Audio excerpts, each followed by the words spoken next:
ဤစနစ်ရဲ့ဇာပနပြီးဆုံးသွားတော့လေထိုလိုင်းကြလေးရဲ့ထိတ်တွင်ရှိတော့ဆိုင်ဟောင်းလေးမှမူ6ကန့်ငင်သက်စွာကြံရစ်တဲ့သည်ဤစနစ်ရဲ့မိခင်ဤသမီးဖြစ်သူ၏အတုံးဆောင်များကိုတင်းစိတ်ရနှင့်ဆိုင်ကိုအပြည့်အသက်ဖျက်သိမ်းရန်ဆုံးဖြတ်လိုက်သည်သို့တော့ဆိုင်ကိုဖျက်သိမ်းသည့်နေ့တွင်ကျုံတွေ့ရသည့်အဖြစ်အပျက်မှမူဤစနစ်ရဲ့အဖြစ်ရတဲ့ပင်ပို၍ထိတ်လန့်ဖွယ်ကောင်းလိမ့်ဆိုင်တို့ရှဲရန်တူးဆွထားသောမြေနေရာကိုပြန်လဲဖို့ရန်အတွက်မြေကြီးများကိုထပ်မံတူးဆွလိုက်သည့်အခါတွင်အလုသမားများမှာအသက်ရှူမှလူမသာဖြစ်သွားကြသည်မြေကြီးအောက်တွင်လူရိုးစုပေါင်း100ကျော်ကိုအစုလိုက်အပြုံးလိုက်ထပ်မံတွေ့ရှိလိုက်အချင်းဖြစ်သည်ထိုနေရာသည်လွန်ခဲ့သောနှစ်ပေါင်းများစွာကဖျားเจ้า၏လူသေးမြုပ်နှံရာဟောင်းထိခဲ့သည့်ကာလဝမ်းယောဂနှင့်အခြားကူးစက်ယောဂများဖြင့်တေဆုံသူများကိုအစုလိုက်အပြုံးလိုက်မြုပ်နှံခဲ့သည့်နေရာဖြစ်ကြောင်းသမိုင်းဟောင်းများအပြင်သိရှိလိုက်ရသည်ဒီစနစ်သည်ထိုကဲ့သို့သောတေးမင်းသမမြေနေရာအောက်တွင်ဆိုင်ဖွင့်ခဲ့ယူမလားဝိညာဉ်များအလွန်ကြိုင်နှစ်သက်သောအမဲသားဆေးများနှင့်သွေးစိမ်းရှင်စိမ်းများကိုပုံမှန်ကျွေးမွေးခဲ့သည်သူမ၏ကိုကြီးလို့ခေါ်ဆိုခဲ့သောခါကုန်းအဘိုးကြီးမှလည်းထိုဖျားเจ้าတွင်အလောင်းကောက်သူဖြစ်လုတ်ကင်စင်က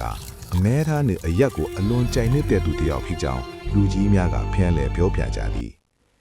ဒီဝိညာဉ်ကအမဲသားဆေးတွေကျွေးတဲ့ရီစနစ်ကိုသဘောကျသွားတာပဲနောက်ပြီးရီစနစ်ကိုယ်တိုင်ကလည်းရေးစားလိုချင်တယ်လို့ခဏခဏပြောခဲ့မိတာကိုလို့ဘုရားเจ้าမှာဆရာတော်ကမြင်ကြားခဲ့သည်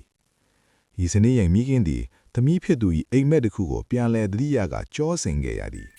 ရီစနစ်မသေးဆုံးခဲ့မီရတဲ့အနေငယ်တကသူမရဲ့မိခင်ကိုပြောပြခဲ့ဘူးတာမှာအမေကိုကြီးကသမီးကိုလက်ထပ်ချင်တယ်တဲ့သူ့စီမှာသမီးအတွက်နေရာအကျဲကြီးရှိလေလို့ပြောတယ်ဆိုတဲ့စကားပင်ဖြစ်သည်ယခုအခါတွင်တော့ထိုနေရာအကျဲကြီးမှာမြေအောက်ရှိအယိုးစုများကြားတွင်ဖြစ်မလားဟုတွေ့တော့က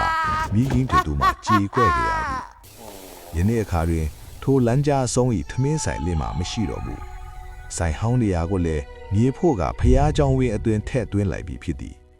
သို့တော်လည်းညင်းနေတန်းကောင်အချိန်လာပြည့်ညများတွင်ထိုလမ်းကြားလေးတွေသို့မတော်တဆရောက်ရှိသွားသူများမှာခါကြီးကုန်းနေသောအဘိုကြီးတယောက်နှင့်ပိန်လီသောအမျိုးသမီးတယောက်တို့လက်ချင်းတွဲကမြောင်းဆက်တွင်လမ်းလျှောက်နေသည့်အယောင်များကိုမြင်တွေ့ရတတ်သည်ဟုဆိုကြသည်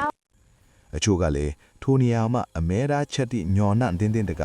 အမျိုးသမီးတယောက်ရဲ့ချိုးထွားသောရဲမောထမ်းကိုကြားရတတ်သည်ဟုပြောဆိုကြသည်ဤစနစ်သည်လူလောကမှာပျော်ရွှင်မှုကိုမရှာတွေ့ခဲ့သောလေသူမရွေးချယ်ခဲ့သောမငင်အပ်သည့်နယ်ပယ်တွင်မူသူမရဲ့ကိုကြီးတယောက်နှင့်အတူထာဝရရှိနေသောအမှာမြေကြီးလက်ခတ်မလွဲပင်ဖြစ်သည်ဒီအဖြစ်ရက်သည်ကျွန်ုပ်တို့ဟာသင်ခန်းစာတစ်ခုကိုပေးခဲ့သည်မမြင်အပ်သည့်အရာများကိုမစနောက်ပါနဲ့မကျွမ်းကျင်သောနယ်ပယ်ကိုလက်တဲ့မဆန်းပါနဲ့ဟု၍လမ်းကြားအဆုံးဤထမင်းဆိုင်လေးမှတောက်ကွဲသွားခဲ့ပြီးဖြစ်တော်လေထိုနေရာတွင်ကြံရစ်ခဲ့သောတေမင်းနှင့်ချစ်ချင်းတန်တရား၏မှမူနောင်ညစ်ပေါင်းများစွာတိုင်ထိုလမ်းကြားလေးတွင်ပေ့တင်ထက်နေဦးမှာပင်ဖြစ်တော်သည်